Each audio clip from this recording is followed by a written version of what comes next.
El título de este último mensaje de esta serie, Una mente bíblica, se llama Conocer y Entender. Así es como con este mensaje cierro esta serie. Y quiero iniciar con Mateo 22:37, un texto que ya hemos leído, que todos conocemos, ya lo hemos enfocado a otras series, que dice: amarás al Señor tu Dios con todo tu corazón, con toda tu alma y con toda tu mente. Aquí amar a Dios con todo el corazón puede connotar la fuente de nuestra voluntad, de nuestros deseos, la inclinación que hay dentro para tomar una decisión. El diccionario Vine explica que la palabra corazón es lo que sostiene la actividad total de la mente y la moral humana. Y ambas cosas son elementos importantes dentro del ser humano, tanto racionales como emocionales. Después Jesús dice que tenemos que amar al Señor con toda nuestra alma.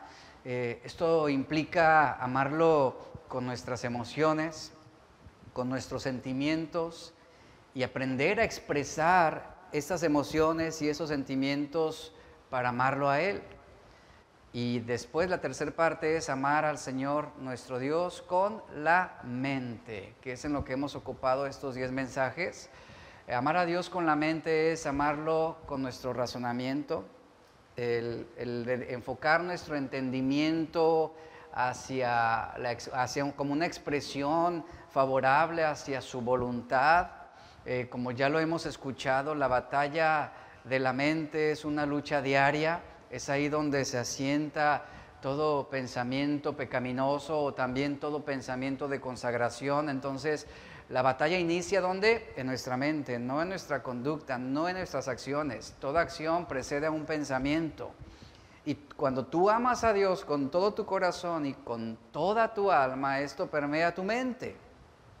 Porque es ahí donde está la lucha entre el bien y el mal, entre el actuar en la carne o actuar en el espíritu. Las guerras, las batallas, las tentaciones son ganadas o perdidas en nuestra mente.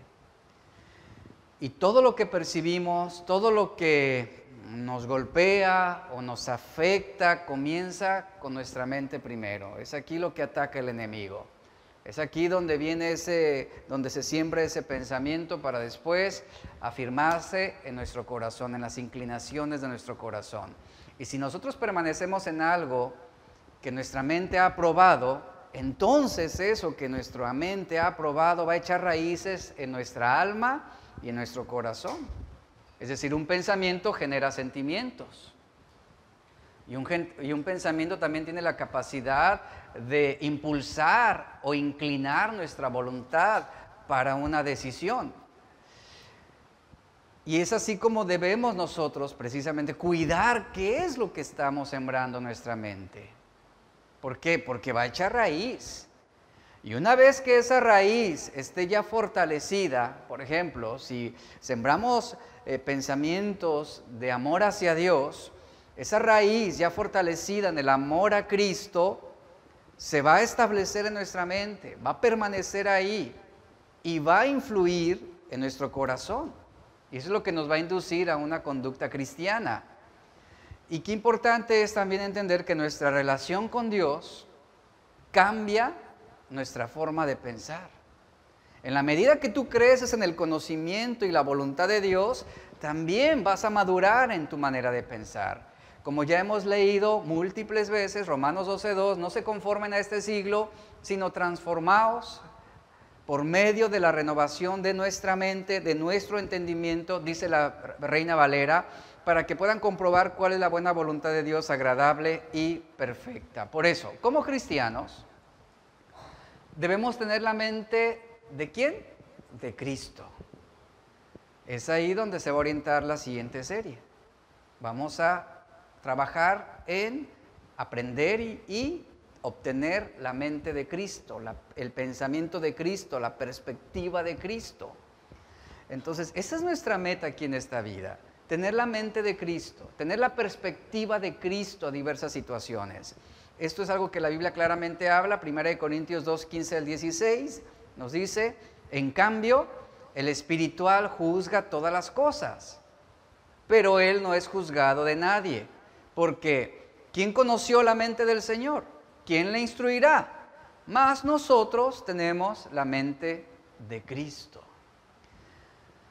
Otra cosa importante es que la mente cristiana debe pensar en lo bueno, en todo lo puro, en todo lo que honra a Dios, en todo lo que es agradable a Dios. Esto lo dice Filipenses 4:8. Por lo demás, hermanos, todo lo que es verdadero, todo lo honesto, todo lo justo, todo lo puro, todo lo amable, todo lo que es de buen nombre, si hay virtud alguna, si hay algo digno de alabanza, y ahí está afirmándose. En esto piensen, que esto sea lo que eche raíces en tu mente, para que pueda afirmar buenos sentimientos, buenas emociones, e inclinar tu corazón hacia todo lo que es verdadero, honesto, justo, puro, amable, todo lo que es de buen nombre. Y bueno, hoy doy fin a esta serie y creo que después de 10 mensajes ya hemos aprendido algo. Eso espero. Que hemos aprendido algo, cómo desarrollar nuestra mente para pensar bíblicamente. Ya hemos construido los cimientos de lo que es pensar bíblicamente. Y bueno, la palabra mente en el griego también es la palabra nous. Esta palabra denota la base del intelecto, hace referencia también a esa conciencia reflexiva, nos brinda una comprensión de las facultades perceptivas en las determinaciones de los juicios en base a los criterios que nosotros formamos sobre la información que tenemos en nuestro pensamiento, en nuestra mente. Entonces el término mente, nous, se refiere a nuestra mentalidad, a nuestro modo de pensar. Y hasta este punto ya debimos ya haber trabajado una mentalidad más bíblica, un modo de pensar más acorde a la voluntad de Dios, porque la mente es la responsable del entendimiento, tiene la capacidad de crear pensamientos, del raciocinio, de la percepción, de la memoria, de la imaginación. Por eso es importante cuidarla. Sobre esto hay algo bien importante. El salmista tenía en claro la importancia y el valor que tiene nuestra mente. En el Salmo 32, 8 al 9, vea lo que dice el Señor. Te haré entender. ¿Dónde se entiende? Pues en la mente, en la percepción que tenemos. Dice el Señor, te haré entender y te enseñaré el camino en que debes andar. Y luego dice, sobre ti fijaré mis ojos, dice el Señor, sobre ti fijaré mis ojos. Pero vea lo que dice a continuación. Dice el Señor, yo te voy a hacer entender, yo te voy a enseñar, yo te voy a marcar la dirección, la orientación en la que tú debes andar. Yo voy a fijar mis ojos en ti. Y luego dice, pero no seas como el caballo o como el mulo. ¿Cómo son? Sin entendimiento. Es decir, su modo de pensar es necio, es un modo de pensar testarudo. No seas como el caballo, como el mulo, dice, sin entendimiento. Es decir, puede haber conocimiento y no entendimiento, ¿sabía eso? Puede haber conocimiento sobre algo, pero no un entendimiento sobre cómo funciona ese algo. Entonces, la instrucción del Señor es, no seas como el caballo, no seas como el mulo, que no tiene entendimiento.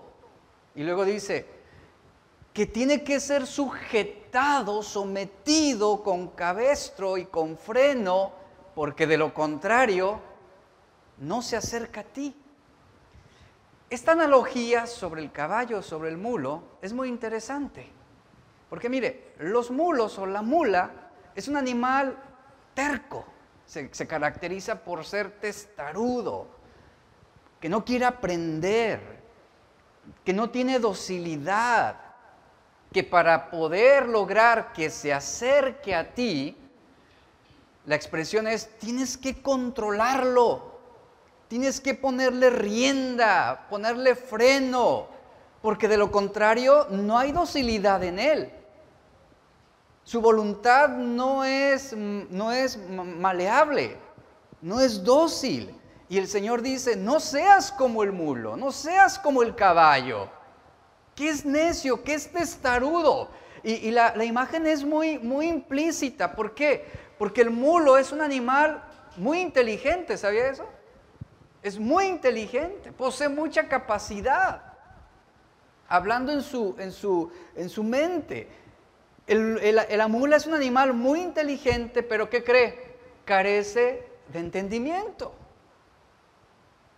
Carece de entendimiento. Posee mucha inteligencia, pero es obstinado, es testarudo y es contumaz. Es decir, se aferra a los mismos errores, a los mismos patrones de comportamiento errados. Y aquí tenemos una ilustración muy adecuada. Esta ilustración, la imagen que nos está mostrando es la de un cuidador de animales.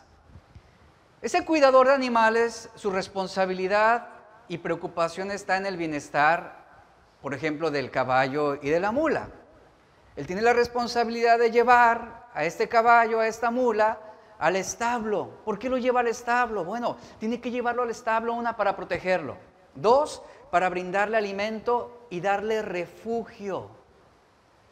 Pero en especial, aquí la imagen que nos muestra es que el mulo o la mula es un animal inteligente, pero sin entendimiento. Al carecer de entendimiento, él muestra resistencia a escuchar una orden.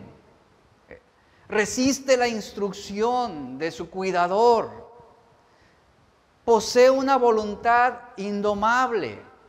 No tiene entendimiento para escuchar, no tiene entendimiento para ser guiado, para ser dirigido, no tiene entendimiento para ser dócil. Y por eso, aquí se plasma la idea o la imagen de Dios como ese cuidador de ese caballo y de ese mulo. Es por eso que Dios, como cuidador, tiene que salir al campo a buscar o a ir por el mulo a donde se encuentre. Tiene que ponerle el freno, tiene que ponerle el cabestro en la boca del mulo, lo amarra y ¿qué cree que hace? Lo jala, se lo tiene que llevar a rastras al establo. Pero el mulo no se muestra dócil, comienza a resistirse y va bufando, resistiendo la autoridad de su cuidador. Cuando su cuidador lo que está haciendo es ver por su bienestar. Él quiere llevarlo al establo, a darle seguridad, a darle alimento, a protegerlo de los depredadores. Pero el mulo resiste. Esto mismo es muy inteligente, pero sin entendimiento. Y sabe, así somos nosotros. Cuando nuestra mente está separada de Dios, cuando no poseemos una mente bíblica, somos como ese mulo, inteligentes, pero al carecer de entendimiento, nos volvemos obstinados, necios, testarudos, orgullosos, resistimos la voluntad de Dios, no queremos hacer lo que Dios nos dice que hagamos, queremos hacer nuestra voluntad, porque creemos que lo que nosotros vamos a decidir es mejor. Hay camino que al hombre le parece derecho, que le parece bueno, pero su camino es camino de muerte. Inteligentes, pero sin entendimiento. Ahí está la ilustración. Y esto mismo es Dios para nosotros. Él es como ese cuidador de ese mulo y ese caballo. Él nos llama. Él nos quiere atraer hacia Él. Pero la oveja oye su voz. ¿Y qué hace la oveja? Lo sigue, lo reconoce, va hacia el pastor. En cambio el mulo no. Al mulo se le habla, pero él no va. Una voluntad indomable. Y ahí está Dios llamándonos. ¿Para qué? Para llevarnos a un lugar seguro, un lugar donde podamos recibir un buen alimento, un lugar donde podamos tener un verdadero refugio. Dios como nuestro cuidador, Él está viendo por nuestro bienestar, por el cuidado de nuestra integridad, tanto física, moral, espiritual, emocional. ¿Y qué hacemos? Resistimos. con nuestra mente, resistimos con nuestra forma de pensar, resistimos con nuestras ideas la voluntad de Dios. Es por eso que el salmista dice, y el Señor nos dice, te haré entender, te enseñaré el camino en que debes andar. Pero para poder nosotros entender, iglesia, y para poder ser enseñados en la voluntad de Dios y en el camino que debemos andar, necesitamos ser dóciles. Necesitamos tener entendimiento, no solo conocimiento. Es importante el conocimiento sobre Dios, sobre la doctrina bíblica, pero también requerimos el entendimiento. Cuando hay entendimiento hay sabiduría. Cuando hay entendimiento habrá humildad para tú ser dócil en vivir y hacer la voluntad de Dios. Esa es la clave y un punto importante para obtener una mente bíblica. Porque alguien sin entendimiento es uno que podrá tener mucho conocimiento, es uno que podrá presumir haber leído la Biblia 3, 4, 5, 10 veces. Puede tener mucho conocimiento, pero carecer de entendimiento. Y alguien sin entendimiento va a resistir en su mente la voluntad de Dios, va a desechar el consejo de Dios, va a ignorar las advertencias de Dios. No tiene entendimiento, no tiene entendimiento. Muchos hombres en la Biblia, muchos reyes en la Biblia iniciaron bien. ¿Y por qué se extraviaron? Porque carecieron de entendimiento, no fueron dóciles, resistieron la voluntad de Dios, hicieron lo que ellos consideraban mejor. Y Dios desea llevarnos a un lugar seguro, pero ¿qué hacemos? Resistimos. Y una mente bíblica es una mente que se humilla a Dios, una mente que sigue la dirección de Dios y que nos conduce a un lugar estable, a un lugar seguro donde vamos a recibir alimento, protección. Entonces, ¿cuál es la diferencia entre conocimiento, entendimiento y sabiduría? Bueno, el conocimiento, la expresión básica es adquirir información sobre algo. Eso es conocer. El entendimiento es la capacidad, escuché lo que estoy diciendo, la capacidad. Se puede tener conocimiento sin capacidad. El entendimiento es la capacidad de analizar y aprender cómo funciona algo. ¿Y la sabiduría? ¿Cómo aplicamos sabiduría a ese conocimiento y ese entendimiento? La sabiduría nos lleva a usar el conocimiento y el entendimiento a la hora de una decisión. No es solo conocer. Por ejemplo, actualmente en el YouTube, todos vemos videos para hacerla de mecánicos, para hacerla de cirujanos, para reparar cosas que ni sabemos cómo funcionan. Pero vemos un YouTube, nos sentimos capaces y hacemos un desastre. Y decimos, es que lo vi en YouTube y se veía tan fácil hacerlo ahí. Pues sí, pero no todos tenemos la capacidad de entendimiento para ver un video e inmediatamente saber cómo funciona algo, cómo reparar algo. Yo puedo ver un video sobre cómo reparar una transmisión de un vehículo, pero créame que no, por más que lo vea, yo no poseo ni ese entendimiento ni esa sabiduría para reparar una transmisión de un vehículo. ¿Se da cuenta? O sea, sí, el conocimiento es importante, pero también es importante el entendimiento y es importante la sabiduría para usar ese conocimiento y ese entendimiento en el momento en que tú tengas que tomar una decisión. Así llegan muchos al matrimonio. Muchos llegan al matrimonio simplemente con el conocimiento. Pues nos vamos a casar. Ah, pues órale, ¿por qué se van a casar? Ah, pues porque es lo que hacen todos. Vamos a ser felices. Ella me va a cocinar, me va a cuidar, me va a tratar bien, me va a hacer feliz. Y la mujer, por otro lado, dice, pues me voy a casar para que me mantenga. Simple conocimiento. Y así llegan ante el juez, ante el ministro, hasta que la muerte los separe. ¿Están de acuerdo? ¿Sí? Hasta que la muerte me separe, pues voy a disfrutar pura felicidad, puro amor, puro cariño. Sí, ¿cómo no? Sin conocimiento, sin entendimiento. ¿Por qué? Porque el entendimiento te lleva a analizar y aprender cómo funciona el amor. Y ahí es donde tú entiendes que amar es la decisión que tú haces por hacer feliz a la otra persona. El simple conocimiento te lleva a adquirir información sobre, me voy a casar para que me hagan feliz, para que me den. No, cuando hay entendimiento tú llegas y dices, te acepto y estaré contigo y seré fiel hasta que la muerte nos separe. Lo que tú estás diciendo es, voy a sacrificarme todos los días de mi vida para hacerte feliz hasta que me vea imposibilitado por la muerte de hacerlo. Cambian las cosas. Ahí está el entendimiento y la sabiduría que te lleva a usar ese conocimiento y ese entendimiento a la hora en que tu pareja a veces no sea fácil de amar. Y dices, tengo que amarla. He decidido amarla a pesar de. Y esa es la perseverancia del amor, eso es lo que Cristo hizo por nosotros.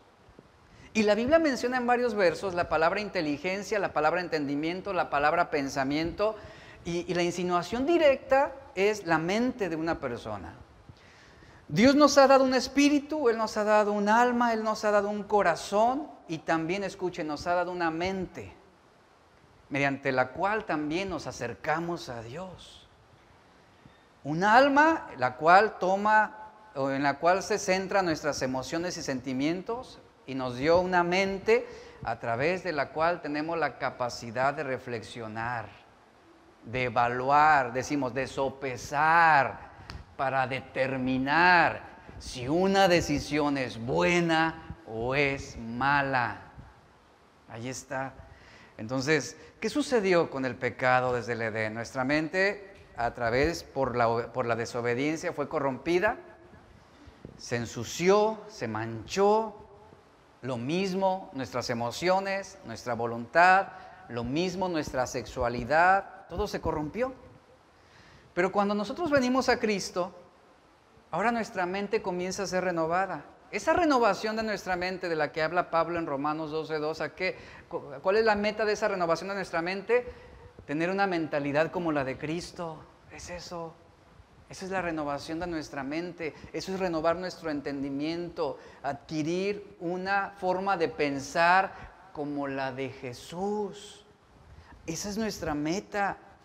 Eso es nuestra meta aquí en esta vida.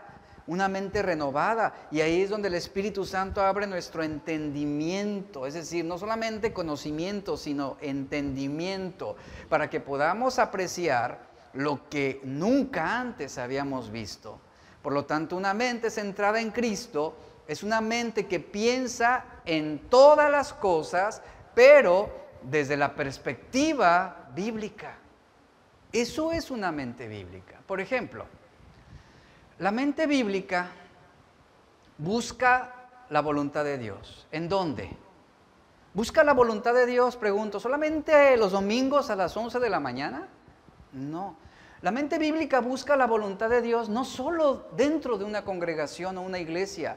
Busca la voluntad de Dios en el hogar, en el trabajo, en la escuela, con los vecinos, con la familia, en el matrimonio. A la hora que tú vas en el camión, hay que también aplicar la mente bíblica algunas veces.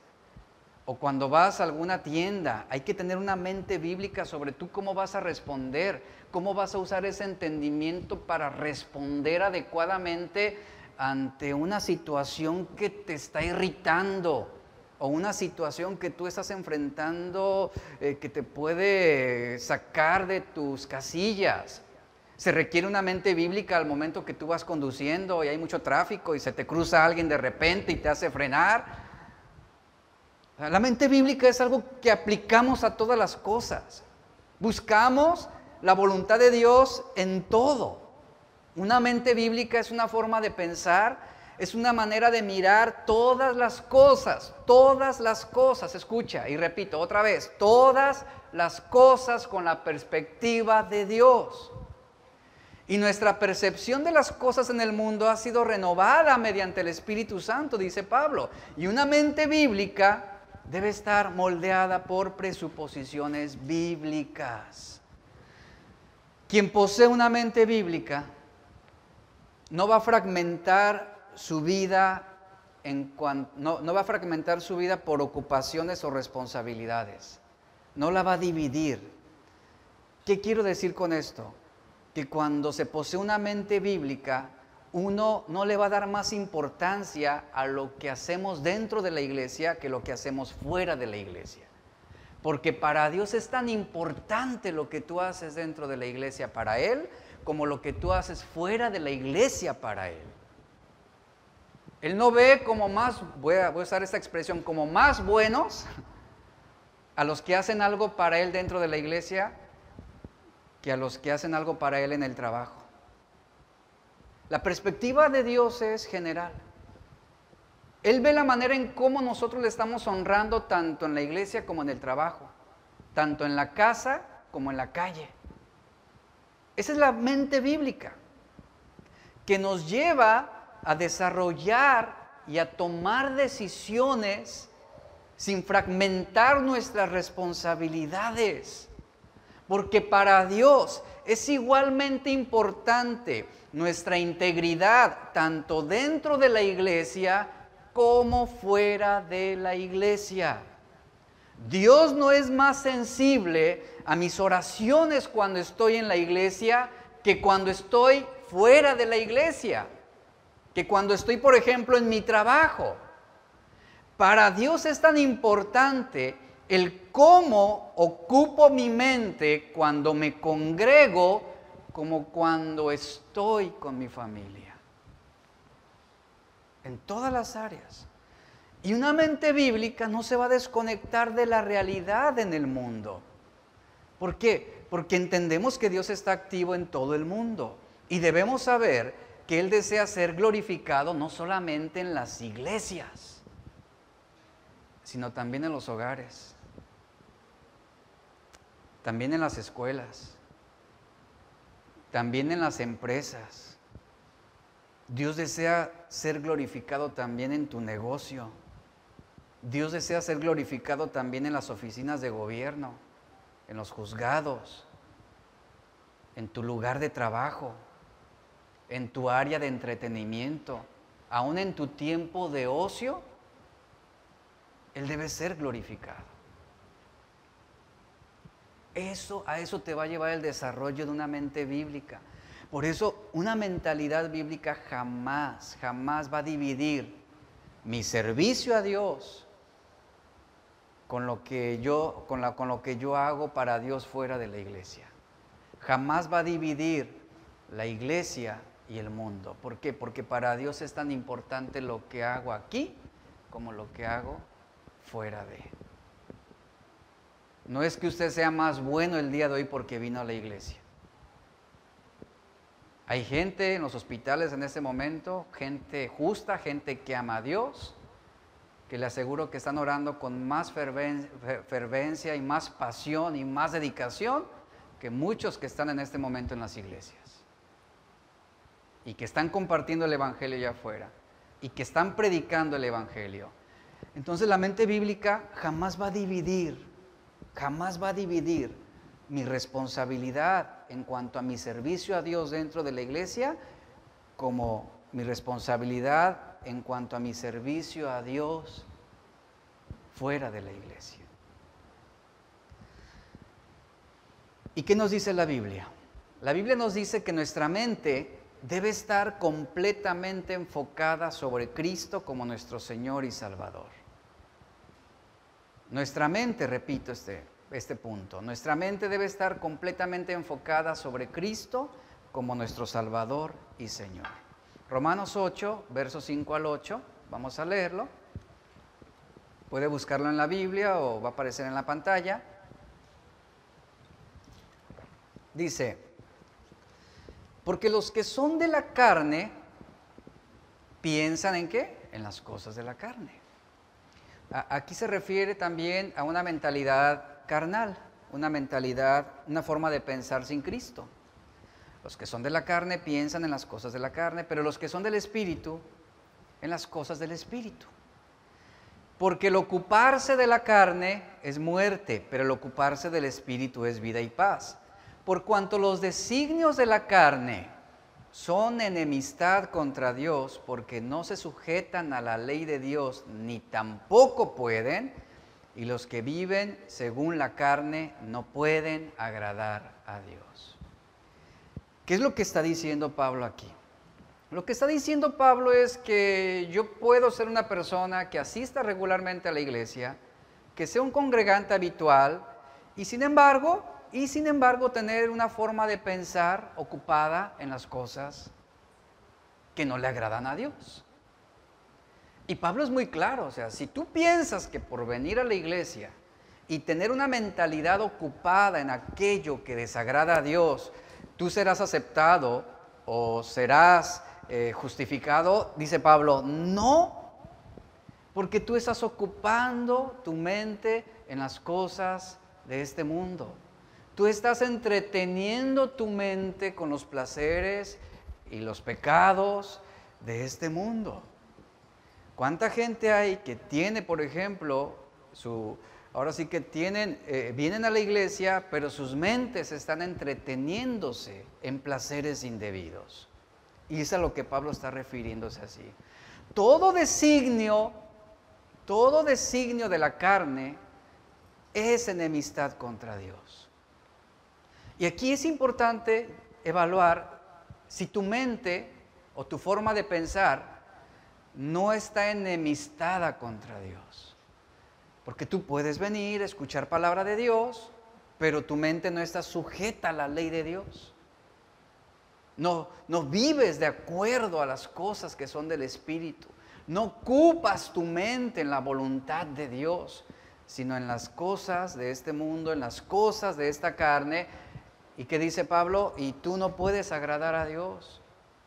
El siguiente punto nos dice que además hay una necesidad de renovar continuamente nuestra mente a través de las Escrituras. ¿Sabes? Esto es algo continuo.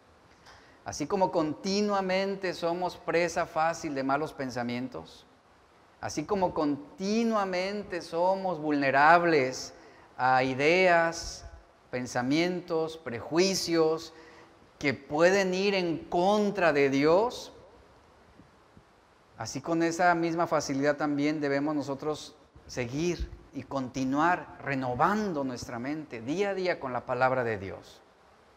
Pablo dice, Romanos 12:2, vuelvo a leer este verso, no se conformen a este siglo. Transfórmense por medio de la renovación de su mente para que de esta forma, día a día, yo añado aquí un paréntesis, para que día a día, mañana tras mañana, tarde tras tarde, noche tras noche, puedas comprobar cuál sea la buena voluntad de Dios agradable y perfecta. Porque el trabajar con nuestra mente no es como que tú la programas tempranito en la mañana y dices, ya, no, este día no voy a tener pensamientos indebidos. Vas a salir de tu casa y a lo mejor te vas a encontrar con algo que pueda extraviar tus pensamientos con facilidad y que puedan corromper tu mente simplemente con una mirada obsesiva o lujuriosa. Por eso es importante, dice Pablo, renovar nuestra mente.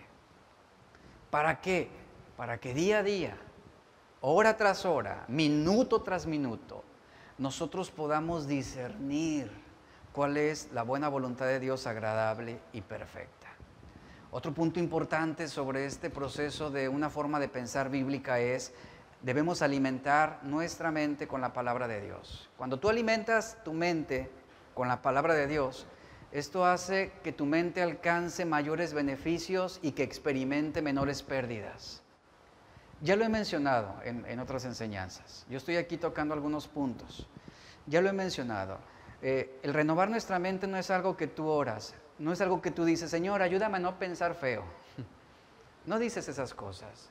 Señor, en esta mañana ayúdame a no tener pensamientos lujuriosos. No. Y luego, si tú te ves envuelto en una situación de imágenes indebidas en internet, qué fácil es decir, Señor, te dije que me ayudaras y no me ayudaste. Es nuestra responsabilidad. Es nuestra responsabilidad. Por eso ningún versículo de la Biblia tú vas a encontrar que Dios diga, y pídeme y te ayudaré a pensar bien. Búscame y te voy a ayudar a que tu mente solamente piense en las cosas buenas. Pablo dice, en esto piensen. en lo que es verdadero, en lo que es honesto, en lo que es justo, en lo que es puro. En esto piensen. Pablo no está diciendo, díganle a Dios que los haga pensar en estas cosas. No, ¿por qué? Porque es mi responsabilidad, así como es mi responsabilidad alimentar mi cuerpo, y el cómo lo alimento es en base a las decisiones que yo tomo día a día. De la misma manera es mi responsabilidad ante Dios el cómo yo estoy alimentando mi mente. ¿De qué la estoy llenando? ¿De qué la estoy saciando? Entonces, alimentar nuestra mente de la palabra de Dios, repito, hará que nuestra mente alcance mayores beneficios. Salmo 119, verso 97 al 105, lo voy a leer. Va a aparecer en la pantalla. Dice el salmista, verso 97, ¿lo tiene? Para que lo lea conmigo, dice, oh, cuánto amo yo tu ley. Y luego vea la expresión que hay a continuación, todo el día es ella, ¿qué? Mi meditación, es decir, mi mente está ocupada en tu palabra. Mi mente está ocupada todo el tiempo en tu ley. La amo. Es decir, estoy apegado a ella. Ella me satisface. Todo el día es ella mi meditación. Esta expresión es muy bonita.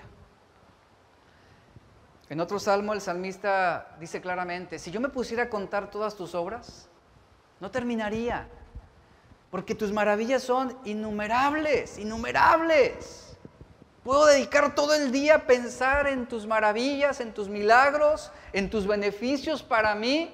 Y no terminaría, me faltarían horas, me faltaría una vida para poder contar todas las maravillas que Dios ha hecho conmigo. El propio Salmo 23 nos dice, el Señor es mi pastor, nada me faltará. Ahí está, nada. Hay una meditación constante. Entonces tú tienes que llenar tu mente de la palabra de Dios. Hazla tu meditación cada día, cada mañana, cada tarde.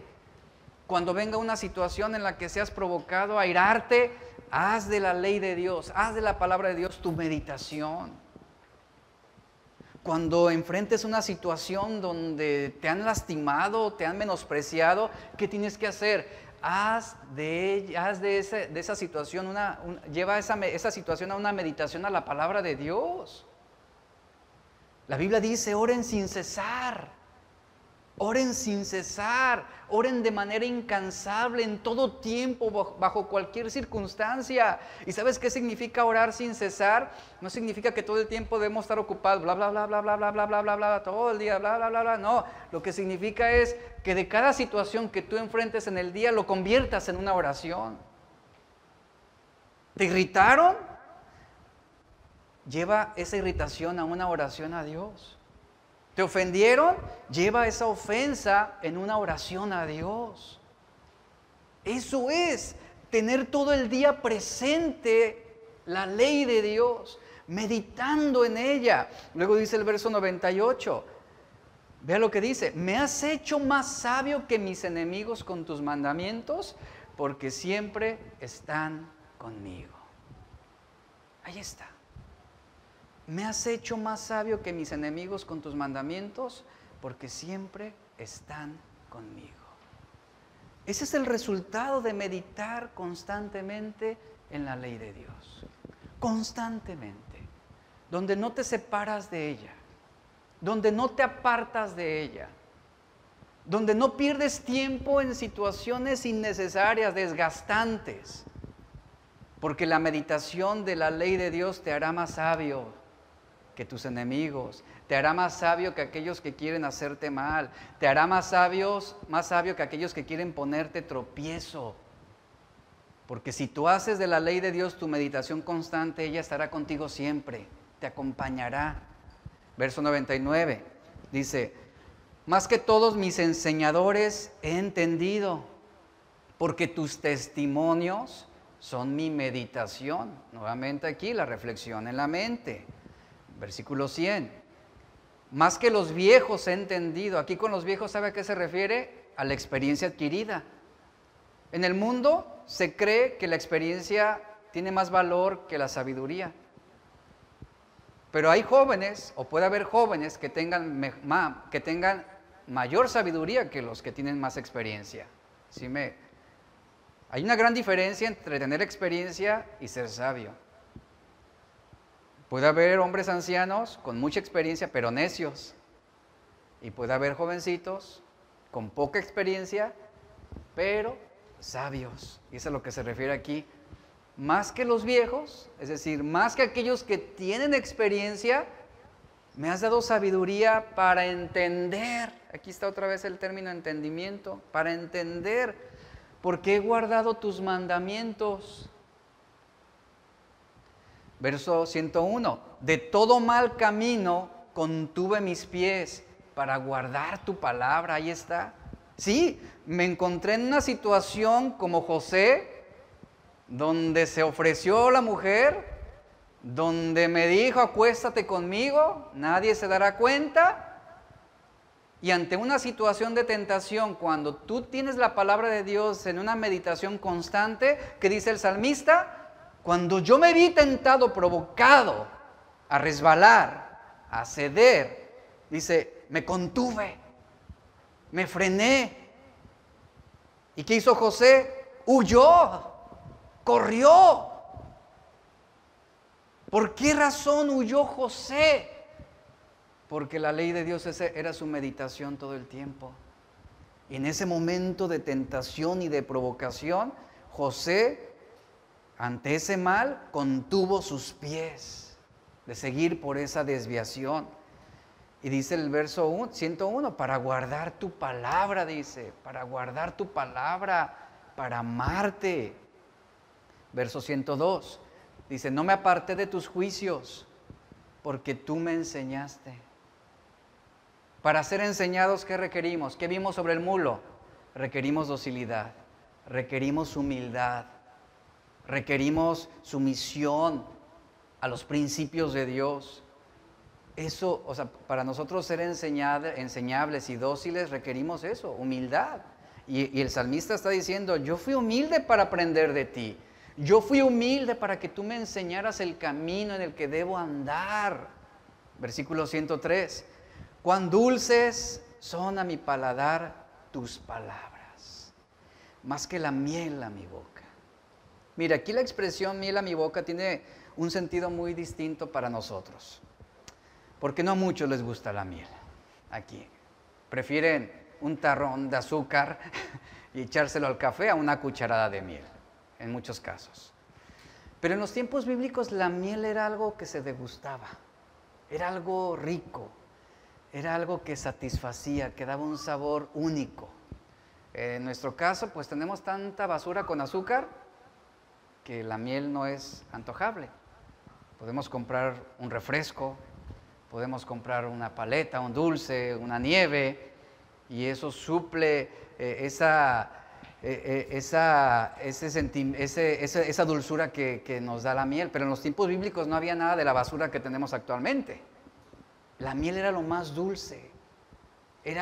Por eso la expresión aquí es algo dulce a mi paladar tus palabras, lo disfruto, lo degusto, me encanta, dice, me encanta, más que la miel a mi boca. El verso 104 dice, de tus mandamientos he adquirido inteligencia. ¿De qué? No de la experiencia, no de simplemente aprender por aprender, sino de la palabra de Dios. De los principios de Dios dice, he adquirido la inteligencia. Aquí el término inteligencia habla precisamente del entendimiento, de la capacidad de cómo usar ese conocimiento. De tus mandamientos adquirir inteligencia. Por tanto, dice, fíjate, ese entendimiento a qué llevó el salmista, a aborrecer todo camino de mentira, todo camino de engaño. ¿Qué aplicó? No solo conocimiento, sino también hubo entendimiento y hubo sabiduría. ¿A qué te lleva la sabiduría? A evaluar y reflexionar sobre una situación para tomar la mejor decisión. ¿De acuerdo a qué? A los principios y la ley de Dios. Y aquí el salmista está aplicando esto que estamos aprendiendo. Tus mandamientos me hicieron adquirir no solo conocimiento, sino también entendimiento. Y la sabiduría me hizo tomar una decisión. ¿Cuál? Aborrecer todo camino de mentira. Y el verso 105 nos dice, lámpara es a mis pies tu palabra y lumbrera a mi camino, es decir, ilumina mi entendimiento. Ahora puedo pensar con claridad, puedo discernir con facilidad. Cuando Dios creó a Adán y Eva, la Biblia dice que los hizo existir a su propia imagen según Génesis 1:27, es lo que vemos. Esto significa con una mentalidad que inmediatamente les permitió pensar, comunicarse y actuar. Así fue como Dios creó a Adán y a Eva. Una capacidad mental de pensar, comunicarse y actuar. Dice capítulo 2, verso 19 y 20 de Génesis: Jehová Dios formó pues de la tierra toda bestia del campo, toda ave de los cielos, y las trajo a Adán, dice la Biblia, las trajo a Adán para que viera cómo las había de llamar.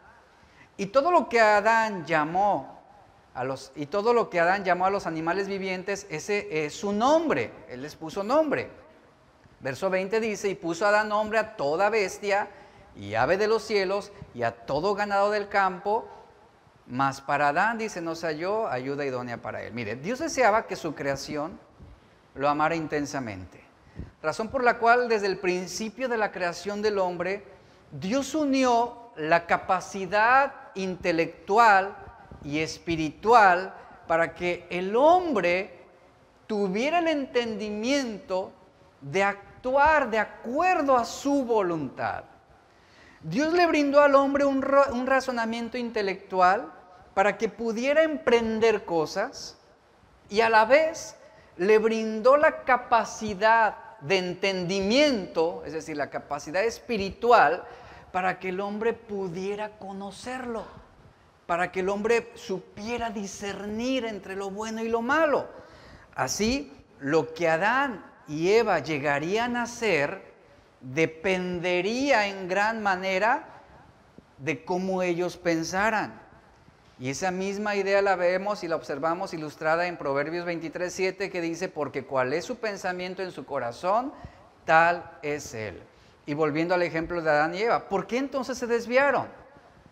¿Qué fue lo que sembró Satanás en la mente de Adán y Eva? El serán como Dios y el no morirán. Y ellos lo permitieron. Su mente se desvió.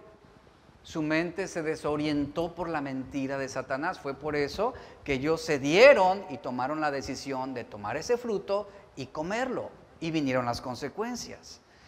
Jesús mismo usó esta verdad en Mateo 15, 18 al 20. Dice: pero lo que sale de la boca, del corazón sale, y esto contamina al hombre. Porque del corazón salen los malos pensamientos, los homicidios, los adulterios, las fornicaciones, los hurtos, los falsos testimonios, las blasfemias. Estas cosas son las que contaminan al hombre. Pero el comer con las manos sin lavar no contamina al hombre. Lo que está hablando aquí es cuando no hay un entendimiento, de la voluntad y de la verdad de Dios, el corazón y la mente del hombre están contaminados. ¿Y qué es lo que va a salir? Todo esto: malos pensamientos, homicidios, adulterios, fornicaciones, hurtos, blasfemias, todo esto que está mencionando aquí. Ese es el resultado y la consecuencia de no tener un entendimiento. Y aquí Jesús está ilustrando la razón de por qué el hombre peca. Peca no por lo que come físicamente, sino por lo que está consumiendo mentalmente, lo que está consumiendo intelectualmente, porque aquí el término corazón hace referencia también a la mente. Por eso peca el ser humano. Bajo este axioma se aplican estos principios. Si una persona piensa rectamente, su inclinación siempre será actuar rectamente. Si una persona piensa pecaminosamente, actuará pecaminosamente como un hábito. Si un cristiano piensa bíblicamente, ¿cómo actuará? Actuará bíblicamente como un hábito de vida, porque de eso está llena su mente. Hay un proverbio cultural que dice, y seguramente lo conoce: siembra un pensamiento, cosechará una acción. Siembra una acción, cosecharás un hábito. Siembra un hábito y vas a cosechar un carácter. Entonces llegamos a ser intelectual y espiritualmente ¿según qué? Según lo que pensamos, según el entendimiento que tenemos. Por eso es que la Biblia da un énfasis mucho énfasis, más de lo que pensamos, al cuidado de nuestra mente y nuestros pensamientos. Porque si nosotros desperdiciamos nuestra mente, estamos desperdiciando nuestra vida. Así de simple. Si nosotros desperdiciamos nuestra mente, desperdiciamos nuestra vida. Piensen esto, sobre todo los jóvenes en esta generación. Están desperdiciando su mente en tanta basura visual, en tanta basura tecnológica, y la vida se les está yendo. Se les está yendo. Están perdiendo la vida, están desperdiciando la vida. ¿Por qué? Porque sus mentes están ocupadas en cosas que no edifican. En cosas que no edifican. Yo no digo que sea malo dedicar un tiempo a jugar algún videojuego, pero lamentablemente muchos jóvenes están desperdiciando su mente, invirtiendo horas, días, semanas, meses, años a un videojuego. Aquí está el punto. Si desperdicias tu mente, estás desperdiciando tu vida. Así fue como Dios nos creó. Si el hombre fue y es lo más sobresaliente de la creación. Por eso el cerebro en el ser humano cumple una tarea central en cuanto a nuestra identidad. Al ser creados a la imagen de Dios, tenemos la capacidad de pensar razonablemente para vivir sabiamente. ¿Quién podría imaginar que las 3 libras de nuestro cerebro, 3 libras, imagínense, 3 libras de nuestro cerebro contienen 100,000 millones de neuronas? Y nuestro cerebro maneja 10,000, tiene la capacidad de manejar 10,000 pensamientos al día. Además, regula más de 103,000 latidos del corazón cada 24 horas. Nuestro cerebro tiene la capacidad de coordinar 23,000 formas de pulsos y controla más de 600 músculos. Y no solo eso, sino que desempeña una función central en cuanto a determinar la naturaleza y el valor de nuestra vida. Por eso no es casualidad que Dios le dé énfasis a nuestra mente, que la Biblia también le dé mucho énfasis a cómo estamos trabajando nuestra mente, qué estamos permitiendo que entre en nuestra mente. A eso se refiere la Biblia cuando dice, Romanos 8:5, porque los que son de la carne piensan en las cosas de la carne, los que son del Espíritu en las cosas del Espíritu. En otras palabras, quien piensa o quien desgasta su vida o desperdicia su mente está desperdiciando su vida. Es a lo que se refiere aquí, es a lo que se refiere. Aquí la palabra que usa Pablo en Romanos 8:5, los que piensan en las cosas de la carne, esa palabra pensar es el término froneo, que significa ejercitar la mente. Esa palabra también por implicación significa estar dispuestos mentalmente a seguir o perseverar o mantenerse en cierta dirección, aunque esto desagrade a Dios. Es lo que significa. Los que son de la carne, dice Pablo, están ejercitando su mente, están disponiéndose mentalmente hacia la dirección que es contraria a la voluntad de Dios. Es lo que dice Pablo. Porque los que son de la carne, es decir, son aquellos que tienen su mente bajo la influencia de lo que es carnal, van a ejercitarse, van a ocuparse en las cosas que son de la carne. Ese pensamiento que los domina es en lo que se van a mantener ocupados. Por eso los hombres tienen que estar bajo la influencia o de uno o de otro. Son 2 principios importantes. O sigues un principio o sigues otro. Esa es la inclinación de nuestra vida. Eso será lo que va a definir nuestro carácter, lo que va a determinar nuestra conducta. Por eso es interesante conocer nuestra mente. ¿Por qué? Porque nuestra mente está plagada de sofismas, es decir, razonamientos falsos. Y esto habla de las consecuencias que el pecado dejó sobre nuestra mente a causa de la desobediencia. Y rápidamente voy a mencionar algunos ejemplos de descripción en diferentes versículos de la Biblia de los aspectos negativos que describen fuertemente la ruina de la capacidad intelectual del hombre. Romanos 1:28. Voy a leerlo rápidamente. Dice, Romanos 1:28 dice, y como ellos no aprobaron tener en cuenta a Dios, Dios los entregó a una ¿qué? A una mente reprobada, sin entendimiento, para hacer cosas que no convienen. Aquí la palabra reprobada es la palabra griega dokimos, que significa una mente rechazada. Segunda de Corintios 3:14.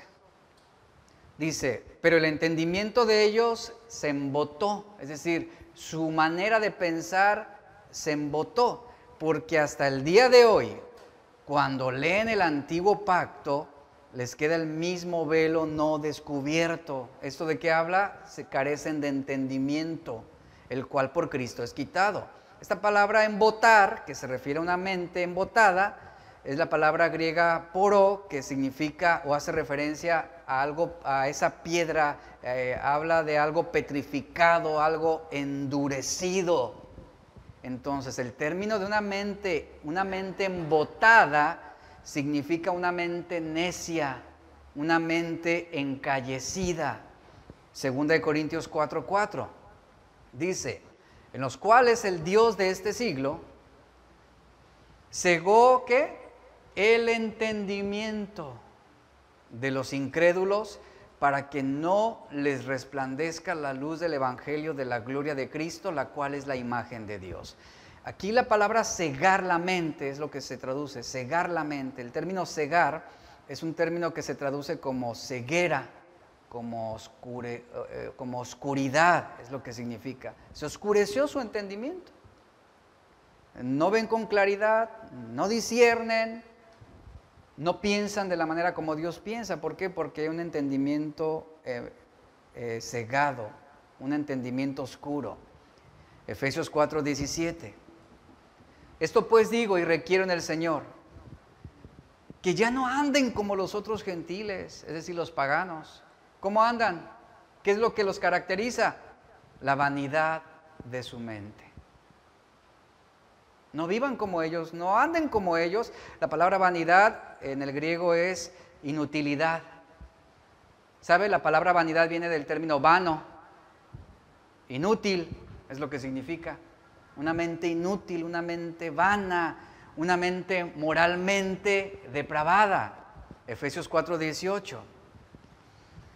Dice, teniendo el entendimiento, ahora aquí usa el término entenebrecido. Dice, ajenos de la vida de Dios por la ignorancia que en ellos hay, por la dureza de sus corazones. Ve aquí cómo se vincula un entendimiento entenebrecido con la dureza del corazón. La palabra entenebrecido es un término griego escotizo que significa polarizar, es decir, nublado, poco apreciable. Colosenses 1:21. Y a vosotros también, que erais en otro tiempo extraños, y luego vea el término que usa, extraños y enemigos en nuestra forma de pensar, en nuestra mente, haciendo malas obras, ahora dice, os ha reconciliado. Eran enemigos de Dios ¿en qué? En sus mentes, pero fueron reconciliados a causa de Cristo.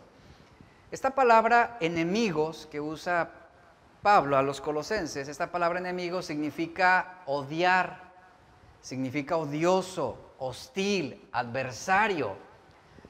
¿Qué se traduce? Que anteriormente nosotros éramos hostiles en nuestra mente a Dios. Éramos adversarios de Dios con nuestros pensamientos, con nuestra forma de pensar. Colosenses 2:18. Nadie os prive de vuestro premio, afectando humildad y culto a los ángeles, entremetiéndose en lo que no ha visto, dice, vanamente hinchado por su propia mente carnal. La palabra hinchado que usa aquí es la palabra griega que significa inflar. Inflamarse es el término que utilizamos, no está inflamado, es decir, se hinchó. Eso hace referencia a una mente altanera, una mente orgullosa. El rey Saúl se plantó ahí en su palacio y ¿qué dijo? Esta es la gran Babilonia que yo con mis manos he construido. A eso hace referencia esa mente carnal, esa mente inflada, hinchada, orgullosa, altanera. Segunda de Timoteo 3:8. Y de la manera que Janes y Jambres resistieron a Moisés, ¿qué hacía el mulo? Resistía a la autoridad. Se resistía. De la manera que Janes y Jambres resistieron a Moisés, así también, dice, estos resisten a la verdad, hombres corruptos de entendimiento y reprobos en cuanto a la fe. La palabra corruptos hace referencia a arruinados totalmente, destruida. Tito 1:15, y ya lo hemos leído, todas las cosas son puras para los puros, mas para los corrompidos e incrédulos nada les es puro, pues hasta su mente y su conciencia están corrompidas. La palabra corrompida significa manchada, contaminada, es lo que hace referencia. Y como resultado de esa mutilación mental, por ese motivo, fíjese, los hombres, como dice Pablo en 2 Timoteo 3:7, por ese motivo están siempre aprendiendo, es decir, siempre adquiriendo conocimiento y nunca, dice Pablo, y nunca pueden llegar al conocimiento de la verdad, porque no hay entendimiento. O como dice en Romanos 10:2, tienen celo de Dios, pero no conforme a ciencia, es decir, no conforme a entendimiento. Ahora, al hablar sobre esta mente mutilada, eso no quiere decir que el hombre haya sido intelectualmente reducido a la habilidad mental de los animales, ni que no puedan alcanzar niveles extraordinarios de inteligencia. Por ejemplo, los premios Nobel se otorgan a personas que son altamente intelectuales. Y algunos premios Nobel han sido entregados a personas ateas. Altamente son intelectuales, se reconoce. Pero esta reprobación de la mente que la Biblia señala no implica que el hombre esté imposibilitado de crear grandes obras de arte o grandes edificios o que haga grandes descubrimientos científicos. No significa que no haya personas que no puedan llevar a cabo buenas obras o vivir según los criterios morales de esta vida. ¿Qué significa entonces esa mente mutilada a causa del pecado? Lo que significa es que la mente humana, al ser dañada por el pecado, quedó tan herida, tan débil, que al hombre ya no le fue posible pensar de la manera como Dios piensa. Se distorsionaron sus pensamientos, hablando en ese sentido. Ahora el hombre ya no pudo mantener una relación con Dios como al principio, antes del pecado. Y como resultado, el hombre quedó incapacitado de poder mirar y entender la vida y el mundo y la sexualidad y el matrimonio y el trabajo y el dinero desde la perspectiva de Dios. Todo se distorsionó.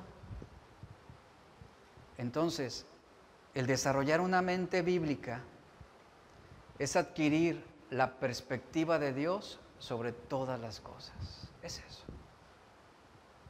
Y aquí es donde debemos trabajar. Y con la siguiente serie que estaremos iniciando próximamente, es donde vamos a aprender a tener la perspectiva de Jesús, la mentalidad de Cristo sobre todas las cosas. Póngase de pie, por favor.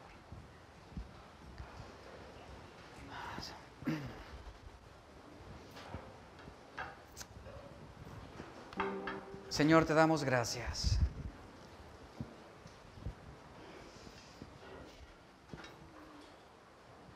Agradecemos por este tiempo que nos permites como iglesia de aprender tu palabra, de haber sido instruidos a través de esos mensajes que nos desafían para desarrollar una manera de pensar que sea de acuerdo a tu voluntad.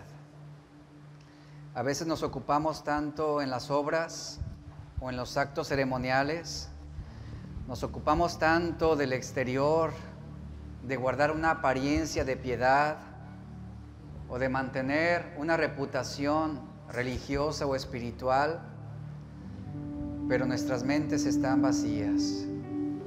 Mentes vanas, mentes corrompidas, mentes hinchadas de orgullo, de soberbia,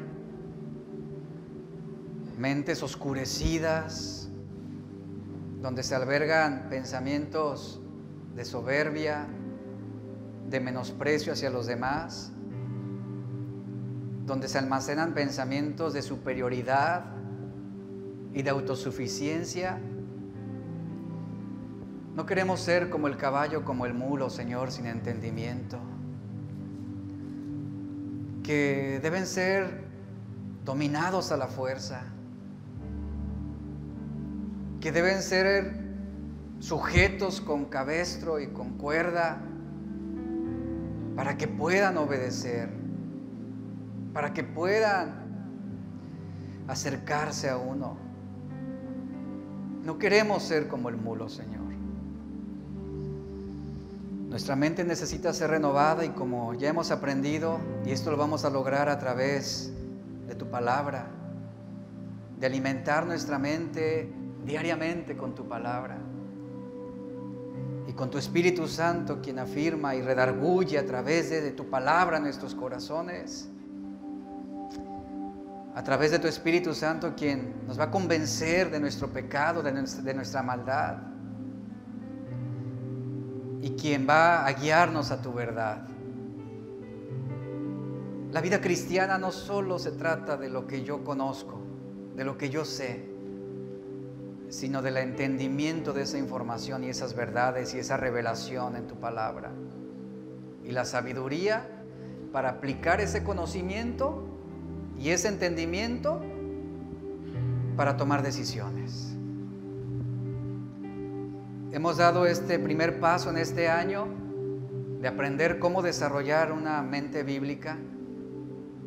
Sigue ayudándonos, Señor. Que podamos ser sensibles a tu palabra y a tu verdad. Y si cambia nuestra manera de pensar, cambiará nuestra forma de vivir. Y una mente bíblica se va a reflejar en una vida transformada día a día.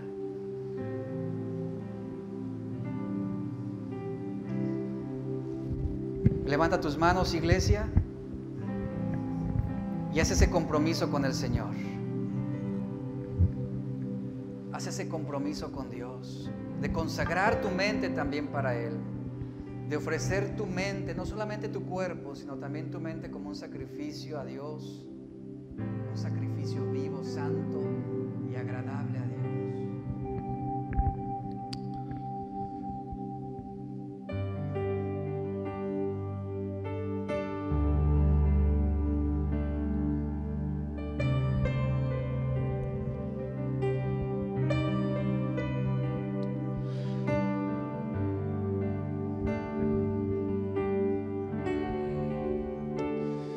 Hagamos este compromiso con el Señor, diciéndole que queremos dedicar nuestra vida para Él, ya no vivir para nosotros mismos, porque pues eso pasa, que en nuestros pensamientos nos aferramos a ideas y vivimos para nosotros, pero el Señor nos lleva a dar pasos y que entonces aprendamos a vivir para Él.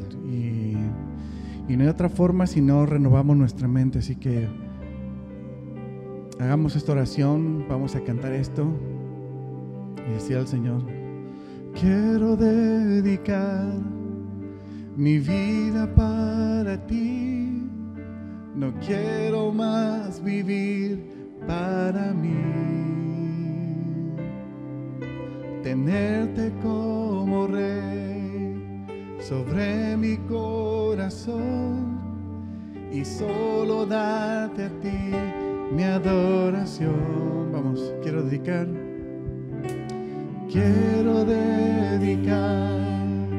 mi vida para ti, no quiero más vivir para mí, tenerte como rey sobre mi corazón corazón y solo darte a ti mi adoración. Te quiero, Señor, te quiero para mí. Tú eres mi Dios, yo quiero estar rendido a tus pies. Te quiero adorar, solo tú eres mi único. Te quiero para mí. Tú eres mi Dios, yo quiero estar rendido a tus pies. Te quiero adorar, solo tú eres mi único. Te quiero para mí. Tú eres mi Dios, yo quiero estar rendido a tus pies. Te quiero adorar, solo tú eres mi único Dios.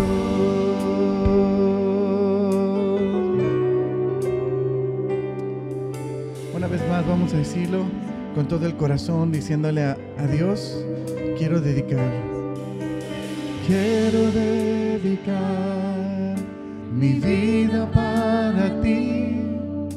No quiero más vivir para mí.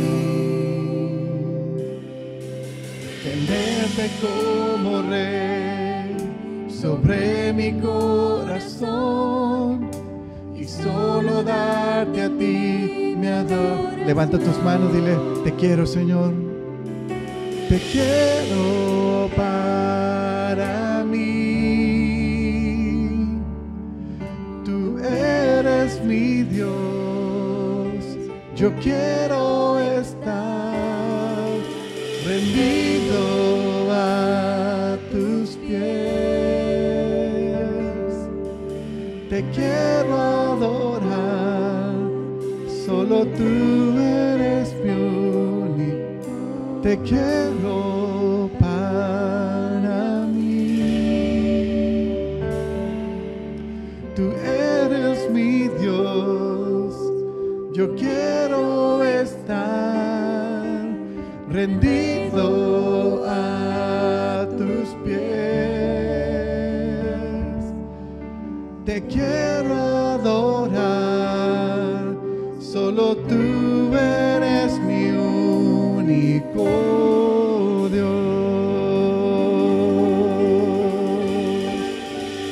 Amén. Amén. Dale un aplauso a Él. Él es nuestro Dios. Eres tú nuestro Dios.